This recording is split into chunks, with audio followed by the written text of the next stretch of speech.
Goeiemôre almal. Terwyl ons so lekker reën kry, dink ek aan ons boere.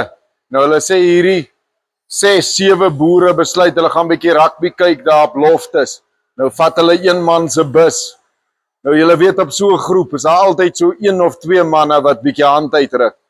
En nou is hier ook so 'n man op die trip en hy vat wyn van vroegoggend af. Middagete toe hulle so 100 kilos diskant Loftus is. Dus die man daar almal slim en hulle kom maar by Loftus, nou is die ander man 'n half gat vol al, want hulle moet hom reg ophou. Die man kan nie alleen staan nie.